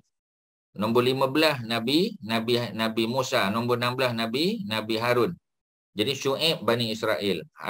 Musa, Nabi Bani Israel. Harun. Kemudian nombor 17, Ilyas. Nombor 18, Ilyasa. Nombor 19, Sulaiman, Daud. Nombor 20, Sulaiman. 21, Yunus. 22, Zakaria. 23, Yahya. 24, Isa. Semua tu daripada 14 sampai 24 berturut-turut semua adalah Bani Israel. Sebab itu ya mereka menjangkakan yang ke-25 juga Bani Israel, tetapi jangka mereka meleset. Yang ke-25 tu daripada bangsa Arab. Itu yang mereka tak boleh terima, tuan-tuan. Ya, mereka tak boleh terima. Kerana apa? Ya, kerana mereka sudah biasa daripada Nabi Rasul yang ke-14 sampai 24 semua Bani Israel, tuan-tuan. Ya, semua tu Bani Israel. Maknanya nak bagi tahu bahawasanya mereka bangga dengan apa ni, kedudukan mereka sebagai bangsa pilihan, the chosen people. Tapi hakikatnya ya tak ada apa pun, tuan-tuan, kerana mereka tak patuh pada Nabi dan Rasul mereka. Okey ya, meskipun Nabi adalah manusia utama yang selalu dijaga oleh ya gerak-geri dan langkahnya oleh Maha Pencipta, Allah jaga. Namun Allah tetap memerintahkan nabinya untuk merendah hati, ya, rendah hati. Ya, jadi bukan rendah diri. Kalau rendah diri inferior, tapi rendah hati, ya, tawaduk dan menyebarkan kasih sayang Allah, ya. Dan Allah berfirman dalam apa, ya, Allah Subhanahu Wa Taala berfirman dalam surah Al-Hijr, ya, dalam surah Al-Hijr, ya, surah yang ke berapa tu Al-Hijr? Surah yang ke-11, ya, Al-Hijr bukan surah yang ke-15, ya, 11 Hud, 12 Yusuf kan, 13 surah Ar-Ra'd, 14 surah Ibrahim, 15 surah Al-Hijr ayat 88. Wakhfid janahaka lil mu'minin, ya, Allah perintah Nabi supaya merendahkan sayapnya. Ya, ini adalah kiasan, ya, sebab burung ya dia berbangga kerana dia boleh terbang tinggi dengan sayapnya, ya. Jadi walaupun boleh terbang tinggi tetapi jangan sombong, ya. Jadi jangan sombong, ya. Jadi macam helang kita kata, ya, terbang sang helang bebas, ya, di angkasa raya, tu lagu Syarifah Aini lah. Ya, cuba dengar ya lagu dia. Jadi terbang tinggi tapi akhirnya dia kembali ke daratan balik, ya, ke bumi balik. Ya, tak boleh nak sombong, ya. Kerana apa? Kerana setiap yang terbang tinggi pasti akan hinggap di pokok, ya. Mati dia jatuh ke bawah juga, ya, ditanam dalam perut bumi juga. Jadi Allah perintah Nabi untuk merendahkan janahaka, sayapmu, ya, maknanya merendahkan ego, merendahkan, ya, dirimu walaupun ya dapat wahyu, walaupun guided by Allah the Almighty, ya, lil mukminin, kepada orang beriman. Berikut ini akan dihuraikan beberapa kisah. Kita tengok kisah dia, tuan-tuan. Ya, sebab bila kita tengok ayat Quran, ya, dia prinsip, ya, prinsip-prinsip umum, kaedah-kaedah umum. Kita tengok dia punya sirah dia, ya, dia punya apa kita panggil tafsiran dia, tuan-tuan, ya. Suatu hari ketika Nabi sedang berbincang-bincang dengan wanita Quraisy, tiba-tiba Umar, ya, datang. Umar bin Al-Khattab datang. Melihat kedatangan Umar, para wanita tersebut lari dan bersembunyi di sebalik tirai. Ya, masa dengan Nabi mereka tak buat begitu. Bila Umar datang mereka lari. Ya. Dan sesampainya Umar di hadapan Rasul, Rasul pun ketawa. Umar hairan dan bertanya, "Mengapa engkau tertawa ya Rasulullah?" Rasul menjawab, "Aku hairan dengan wanita-wanita Quraisy tadi. Ketika mereka mendengar suaramu, mereka bergegas lari, sembunyi di sebalik tirai." Umar berkata, "Sebenarnya engkau lebih berhak untuk ditakuti ya Rasulullah." Ya, Umar kata macam tu. Patutnya dengan Nabi itulah orang takut, patutnya. Ya, kemudian Umar mendekati wanita Quraisy dan berkata kepada mereka, "Wahai wanita-wanita yang menjadi musuh nafsunya, ya, mengapa kamu takut kepadaku dan tidak takut kepada Rasulullah sallallahu alaihi wasallam?" Mereka menjawab, engkau lebih kasar daripada Rasulullah. Kerana dia kasar, ya. Kemudian Rasulullah bersabda kepada Umar, "Wahai Umar, wallahi, ya, demi zat yang diriku berada dalam kekuasaannya, ya, setiap kali syaitan melihatmu sedang melalui satu jalan, maka syaitan akan melalui jalan lain selain jalan yang engkau lalui." Ya, kerana sikap tegas, ya, Saidina Umar tu. Sebenarnya kasih sayang Rasulullah merangkum dalam banyak riwayat, ya, terangkum dalam banyak riwayat. Namun di sini kita harus, ya, menyampaikan, ya, sebahagian saja, ya, tak cukup tempat nak cerita semua, supaya kita dapat menyaksikan lebih dekat, ya, bagaimana Rasulullah mencurahkan rasa kasih sayang, dan supaya kisah-kisah ini dapat menjadi teladan bagi kita semua. Pada suatu hari ada seorang pemuda datang, ya, menghadapi Rasul untuk memohon kepadanya supaya diizinkan ikut berjihad. Ada seorang budak muda, ya, nak ikut jihad. Kita sebut tadi kan, orang muda nak pergi jihad, kalau mak ayahnya masih ada, ya, masih apa ni kita panggil dalam keadaan uzur, ya, tak ada siapa nak jaga, maka dia kena jaga, keutamaan menjaga mak ayahnya yang uzur. Ya, seperti mana seorang lelaki yang hidup pada zaman Nabi tapi tak pernah jumpa Nabi. Ya, A'id Al-Qarni nama dia. Ya, Uwais Al-Qarni, afwan. Ya, Uwais Al-Qarni. Jadi Uwais Al-Qarni adalah orang Yaman daripada kabilah Qarni. Ya, orang Yaman, tak pernah jumpa Nabi walaupun hidup zaman Nabi. Setiap kali nak pergi haji, nak jumpa dengan, masa nak pergi haji bertemu dengan Nabi lah. Ya, ketika Nabi masih hidup, ya, mak dia sakit, mak dia tak boleh nak bergerak. Jadi kalau Uwais pergi, siapa nak jaga mak dia? Maka Uwais tak pergi sehinggalah Nabi wafat, tak jumpa Nabi. Ya, tak jadi sahabat lah dia. Kemudian, ya, zaman Sayyidina Abu Bakar pun tak sempat jumpa. Zaman Umar baru sempat jumpa. Itu pun kerana maknya telah meninggal dunia. Baru dia boleh pergi buat haji. Ya. Dan dia tidak mengetahui bahawasanya Nabi sudah mengenali dia. Ya, Nabi sudah mendapat wahyu daripada Allah tentang keberadaan Uwais Al-Qarni. Ya, maka Nabi dah bagi tahu kepada Umar antaranya. Ya, nanti kalau kamu bertemu dengan seorang lelaki daripada Bani Qaran, ya, Al-Qarni, Uwais namanya, maka mintalah supaya dia mendoakan kamu. Jadi Umar pun dengar cerita tu, Ali pun dengar. Ya, jadi ketika Umar menjadi khalifah, ya, Umar selalu bertanya. Sebab Umar jadi khalifah selama 10 tahun. Abu Bakar hanya 2 tahun aja. Ya. Jadi Umar pun tanya, ada tak kali ini jemaah haji daripada kabilah Qaran, ya, daripada kalangan mereka ni ada tak nama Uwais? Ya. Tahun 1, tahun 2, tahun 3, banyak tahun lah. Ya. Tak jumpa, tak ada orang datang. Sebab Uwais masih jaga mak dia. Sampailah mak dia meninggal dunia, barulah Uwais datang. Ya. Jadi bila Umar tanya, ada orang, ya, daripada Yaman beritahu, ada. Ya, ada seorang lelaki bernama Uwais dan beliau daripada kabilah Al-Qaran. Jadi masa Umar pun bergegas. Ya, rupanya dia tidak berada di Mekah lagi, dia duduk di Arafah jaga barang. Ya, dia seorang porter tu dan tukang angkat barang. Ya, maka apa yang berlaku? Yang berlaku ialah Umar cari dia di mana. Ya, dan Umar bila bertemu dengan dia, Umar minta dia selak sikit baju dia. Sebab ada kesan, ya, kesan apa kita panggil sakit sopak. Dia pernah kena sakit sopak dan telah sembuh. Tetapi di tubuhnya ada sebesar duit 1 dirham. Macam besar duit 20 sen lah. Ya. Menunjukkan ada kesan, ya, pada tubuh dia. Supaya menjadi peringatan kepada dia setiap kali dia buka baju, dia mesti syukur pada Allah. Dulu aku pernah kena sakit sopak, tapi Allah dah sembuhkan. Tapi kalau disembuhkan semua, tak ada kesan, bimbang takut nanti dia lupa bahawasanya dia pernah kena sakit dan Allah pernah sembuhkan dia. Itu rahsia dia, tuan-tuan. Maka Umar tengok dan ada nampak kesan. Betul ke kamu ni Uwais? Betul. Daripada kabilah Qarni, betul. Ya, jadi Umar kata doakanlah aku. Ya, Uwais tak kenal Umar. Ya, dia kata sebab apa aku nak doakan, ya, orang yang aku tidak mengenalinya. Ya, secara umum lah. Ya, Umar kata sebab aku Umar. Ya, ya, jadi Umar macam kita kata apa? Sebab dia tak mesra lagi kan. Umar ni kan jenis keras sikit. Ya, dia minta. Ya, Uwais kata, kalau betul kamu ni Umar Ibn Khattab, kamulah yang doakan aku sebab kamu pemimpin. Doa pemimpin lagi mustajab dengan syarat pemimpin tu beriman lah. Kalau pemimpin tak beriman, ya, solat biar rakyat tu bukan pemimpin namanya, tuan-tuan. Ya, jadi dalam bab tadi, ya, Umar bagi tahu dia, ya, Rasulullah yang bagi tahu pada kami supaya kami kalau jumpa dengan Uwais doakan, minta Uwais doakan. Uwais pun doakan Umar. Kemudian Ali pun ada di situ. Ali kata, ya Uwais doakan aku juga. Ya, maka Umar Uwais doakan Umar dan juga Sayyidina Ali tadi. Ya, rupanya Nabi dah kenal dia sebelum dia datang bertemu dengan Umar dan Sayyidina Ali. Ya, tapi sebab apa dia tak pergi haji, bukan pergi jihad, pergi haji, ya, kerana menjaga maknya yang sudah uzur.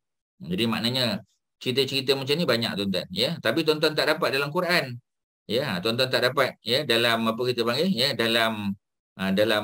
secara umum dalam tafsir tu, ya, kadang-kadang adalah, ya, tapi cerita tak panjang sangat. Tapi kalau tengok dalam hadis, dalam sirah tu panjang ceritanya, tuan-tuan. Ya, itu lebih mudah untuk kita memahami dengan baik. Ya. Okey, ya. Jadi suatu hari ada seorang pemuda datang menghadap Rasul untuk mohon kepadanya supaya diizinkan ikut jihad. Rasul bertanya kepada pemuda itu, apakah kamu mempunyai ibu? Dia menjawab, ya, saya ada ibu lagi. Rasul bersaran padanya, jagalah ibumu sahaja kerana sesungguhnya syurga berada di bawah kedua telapak kakinya. Ya, ini ada perbincanganlah hadis ni, tapi secara umum Nabi tak benarkan dia pergi. Pada suatu masa Rasul mendapat tawaran, tawanan perang. Melihat hal itu, Fatimah puteri Rasul mengeluh kepada ayahnya berkaitan dengan kerja rumah yang sangat berat. Sebab dulu kita tahu, ya, nak kena ayak tepung, ya, nak buat tu, ya, tepung adalah harganya mahal pula. Kerana tepung tak ada di Mekah, ya. Tepung tu daripada gandum ataupun daripada Bali kan. Dan apa yang berlaku, ya? Yang berlaku ialah apa kita panggil, ya? Dia terpaksa buat sendiri sampai pecah-pecah, ya, dia punya telapak tangan dia. Kemudian apa yang berlaku, tuan-tuan, ya? Yang berlaku ialah dia datang jumpa Nabi, ya, minta supaya tawanan tadi menjadi pembantu rumahnya, ya, supaya lebih ringan kerjanya. Namun Rasulullah menolak dan memintanya agar memperbanyakkan membaca tasbih, tahmid dan takbir dan tahmid, ataupun terbaliklah. Tasbih, tahmid dan takbir, tuan-tuan. Ya, tasbih 33, ya, tahmid 33 dan takbir 34. Setiap kali mendatangi tempat tidur, ya, pada waktu malam terutamanya.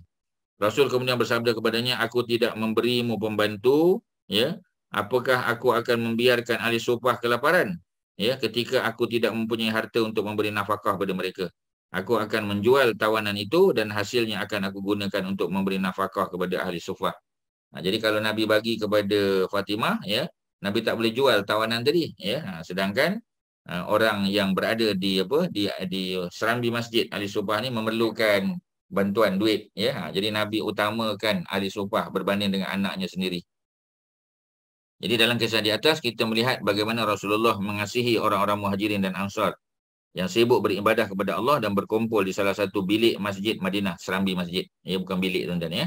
Mereka adalah orang-orang fakir yang jumlahnya sekitar 400 orang. Ya, mencecah 400. Ya, kadang-kadang kurang. Kalau musim sejuk lagi ramailah. Mereka selalu turut serta dalam setiap pasukan yang diutus oleh Nabi untuk melaksanakan, ya, tugas-tugas jihad sebagai contoh.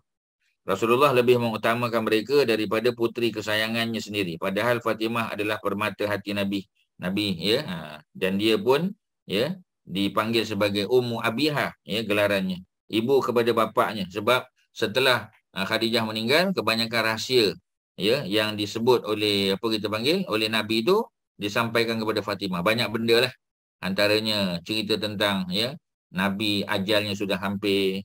Ya, Fatimah antara keluarga Nabi yang pertama yang akan meninggal dunia menurut, ya, menyusul Nabi. Ya, tu cerita-cerita yang Nabi tak cerita pada orang lain walaupun isteri Nabi, tapi Nabi cerita pada Fatimah.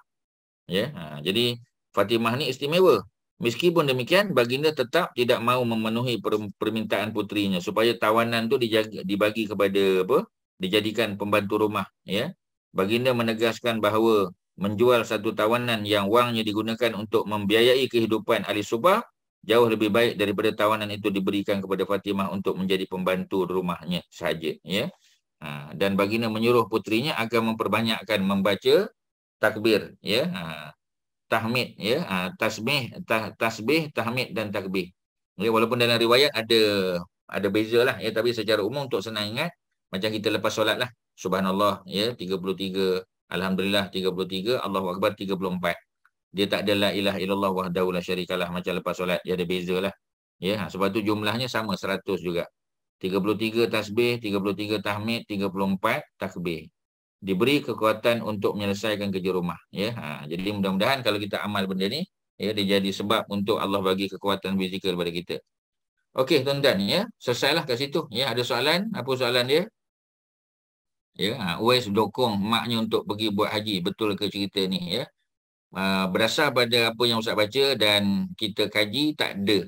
Ya, tak ada cerita dia bawa maknya pergi haji. Sebab ketika dia pergi haji, maknya sudah meninggal dunia. Ya, jadi cerita ni boleh dipertikai lah, ya. Tapi kalau tuan-tuan ada dengar riwayat yang kata macam tu, bagi tahulah, kita share lah dalam grup.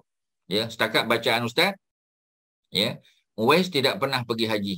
Zaman Nabi dia tak pergi haji, zaman Abu Bakar tak pergi, zaman Umar dia pergi pun setelah daripada emaknya meninggal dunia. Itu yang Ustaz faham, ya. Tapi kalau tuan-tuan ada terbaca daripada sumber lain, ada ustaz-ustaz lain cerita, bagi share lah maklumat tu dengan Ustaz. Kemudian apa kelebihan pada orang yang amal, ya, surah At-Taubah ni, ya. Tuan-tuan, sebahagian ayat Quran ni dia tak ada ya, fadilat khusus tak ada. Orang Melayu suka fadilat khusus ni, tuan-tuan. Ustaz, apa kelebihan surah ni? Ustaz, apa kelebihan surah ni? Kadang-kadang ada surah yang Allah turunkan, ya, dia tak ada apa-apa kelebihan khusus. Ya, kecuali Fatihah contoh, ya. Itu ada kelebihan khusus. Ayatul Kursi, 3 kul, ya. Kemudian Qul ya ayyuhal kafirun, ya, dan beberapa ayat ataupun surah lain, Al-Baqarah sebagai contoh. ya, untuk menghalau jin syaitan memang Al-Baqarah lah. Ya, tetapi macam tadilah, ya, masuk hari keempat dia datang balik tuan-tuan, baca balik. Ya, kemudian malam ke apa, ya, anak cucu menangis kena baca balik. Jadi macam itulah, ya, Al-Baqarah memang very powerful. Ya, dua surah, ya, Al-Baqarah dan Ali Imran. Dia akan menaungi kita pada hari kiamat besok. Itu ada fadilat. Ya, seperti mana Nabi sebut dalam hadis yang sahih, Nabi kata Iqra'u Az-Zahrawaini, bacalah dua surah ni. Ya, Al-Baqarah dan Ali Imran, fa innahuma, ya, ta'tuna yaumal qiyamah. Kedua-dua surah ni akan datang pada hari kiamat dalam keadaan sebagai naungan. Dia akan menaung kita pada hari kiamat besok. Ka'annahuma, ya, ka'annahuma ghamamatani, seolah-olah dua-dua ni menjadi awan yang akan menaungi kita. Ya, atau menjadi payung, ya, kepada kita. Dan Nabi sebut, ya, Iqra'ul Baqarah, bacalah suratul Baqarah, ya, fa inna akhzaha rahmatun, sesiapa yang membaca Al-Baqarah ni menjadi rahmat, ya, dan siapa yang meninggalkannya rugi besar, ya, dan tidak ada orang-orang batil, maknanya ahli sihir, ya, orang yang nak buat jahat dan sebagainya, tidak ada yang dapat kita panggil mengalahkan suratul Baqarah. Maknanya untuk lawan dengan sihir memang suratul Baqarah very powerful, tuan-tuan. Ya, tapi macam tadilah, ya, kita kena kerak bacalah. Ya, baca sekali boleh bertahan 3 hari. Masuk hari keempat kena baca balik. Ya, baca lagi, dan baca tak boleh 1-2 ayat, ya. Baca semua. Ya, dan dia adalah surah yang paling panjang. Itu yang, ya, itu yang kadang-kadang kita tak berjaya tu, ya, sebab surah panjang. Jadi ada tak ayat yang khususnya, ayat 128 tadi, ya, laqad ja'akum rasulun min anfusikum, memanglah adalah cerita-cerita ustaz-ustaz, ya, siapa yang hafal ayat ni, ya, kalau dia hafal kemudian try satu malam dia baca balik laqad ja'akum, tak lupa pula, ya, laqad ja'akum, lepas tu tak ingat apa sambung ni. Jadi dikatakan, ya, ajalnya sudah hampir tiba. Ya, itu tak tahulah, ya, tapi cerita tu masyhur lah. Ya, ustaz tak tahu dia punya riwayat daripada mana, ya, tapi cerita masyhur. Ya, tapi tak ada masalah lah, tuan-tuan. Ya. Jadi sebab tu orang tak nak hafal ayat ni, ya, laqad ja'akum rasulun min anfusikum, kita tak nak hafal, ustaz. Nanti kalau saya hafal tiba-tiba saya lupa, mana saya nak mati dah, ya. Jadi cerita masyhur, tapi ustaz tak tahu riwayat. Ada ke betul riwayat macam tu? Setakat yang kita baca tak ada.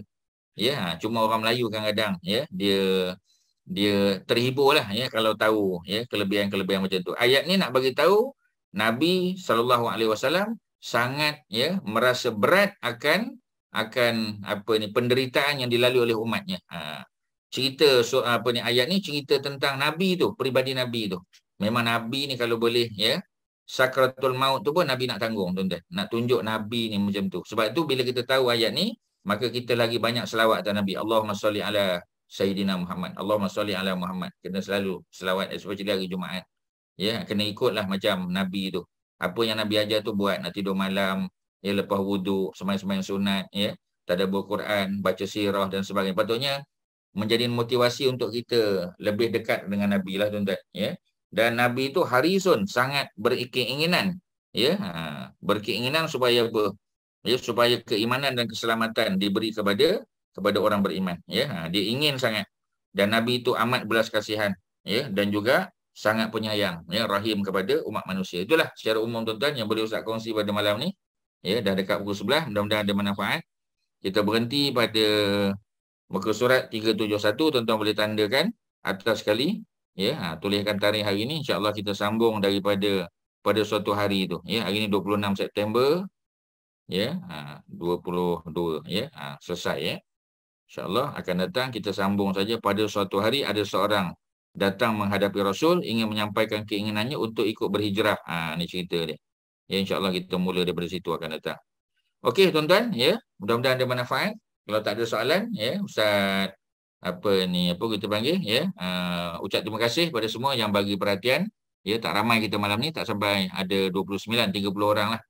Ya, mudah-mudahan ada manfaat. Tolong dengar balik, ya, ulang-ulang kaji balik, tuan-tuan. Dan, ya, dipahami betul-betul, ya, kerana ni ada panduan. Contoh tadi, amalan tadi kan, tasbih 33, tahmid 33, takbir 34. Kena amal lah, ya, setiap kali nak tidur malam. Di samping qul huwallahu, qul a'udzu birabbil falaq, qul a'udzu birabbin nas, ayatul kursi dan sebagainya. Okey, ya, terima kasih Haji Nazri, ya, atas bantuan, ya. mengorganize kita punya program malam ni dan juga rakaman dan semualah tuan-tuan dan puan-puan. Wassallallahu ala sayyidina Muhammadin wa ala alihi wa sahbihi wasallam. Alhamdulillahirabbil alamin. Assalamualaikum warahmatullahi wabarakatuh. Waalaikumsalam. Ustaz. Jazakallahu khairan, Ustaz. Wa antum jazakumullah khairan.